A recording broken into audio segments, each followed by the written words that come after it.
So after we review the time comparison between open guard and Dela Riva Guard and the effectiveness of the Dela Riva Guard as you can survive longer here, the first drill is to get the student to transition from open guard to both Dela Riva Guards left and right. So we go open guard, 1, 2, 3 seconds, then collar, leg, hip bump, Dela Riva hook, 1, 2, 3, and you undo everything and go back to open guard. It's very important that people go back to open guard. 1, 2, 3, and you go to the other side. Collar, leg, hip bump, Dela Riva hook, 1, 2, 3, then you go to the hip, go back to open guard, and so on. Now, the next sweep, the actual first sweep that we practice here, it's one of the most important ones that teach the student the concept of understanding that a leg usually has 4 legs, and you start taking one leg out at a time, so you break the balance and you get the sweep.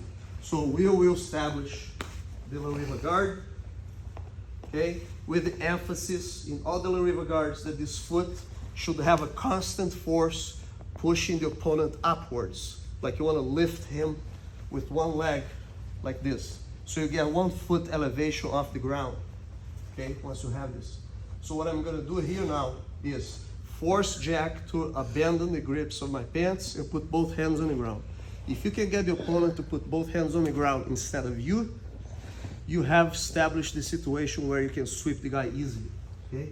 So I lift him and I pull him so he put his hands there. The foot is here in the air, so all his weight now is distributed on one leg and 2 hands. So I'm going to scooch my hip closer to the far hand so I can reach the sleeve, and I'm going to pull the hand towards me to break his balance, and I push him with the legs. Can give a final push here if you feel like, and you can go to the underbelly position, okay? So after we do that sweep, we are going to do the classic Dela Riva Guard sweep with the balloon sweep, going to the mouth, okay? Then you can exercise other sweeps like the similar entry with the 2 hands on the ground. Now with the amazing concept of underhooking the leg. So the foot that is in air, I'm going to underhook quickly, secure the pants. I'm going to undo my Dela Riva hook, put his foot on the ground. I'm going to push his knee a little further and I let go of the collar. So I do a technical stand up and I make him sit and I gain the sweep, okay? After that, we can do other sweeps, variations, where you can shift his balance, pull and push, put the internal hook here, sweep him backwards. If you put the hand on the ground, as you do that, you take the hand off the ground, complete the sweep. You can ask your teammate to do other examples like put this knee on the ground. So he stopped my sweep attempts standing, so I can shrink back, I can put a hook here, I can lift this leg. If he goes with 2, after I establish Dela Riva, if he goes with 2 knees on the ground, please, you can transition to Dela Riva Guard from the knees with the far hook in front of the leg, 2 sleeves, and you just do the wheel turn and you get to the mount.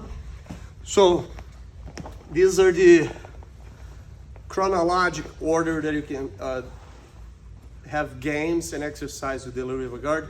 This is enough material for 3 weeks of training, okay? And before you start the actual simulations with Dela Riva, you should have them doing open guard passes and sweeps. Lay down, open guard. So let them do games like you have to sweep it from open guard and I have to pass the guard from Dela Riva Guard. So what's going to happen when you do this exercise first is that a lot of people will be successful passing like a toreando from the open guard, and they will not be so much successful from Dela Riva Guard because they'll feel stuck, they'll feel that the other guy has control, so the other guy has more chance to do sweeps. So implement that and you should see a big change as a whole in your school as well, okay?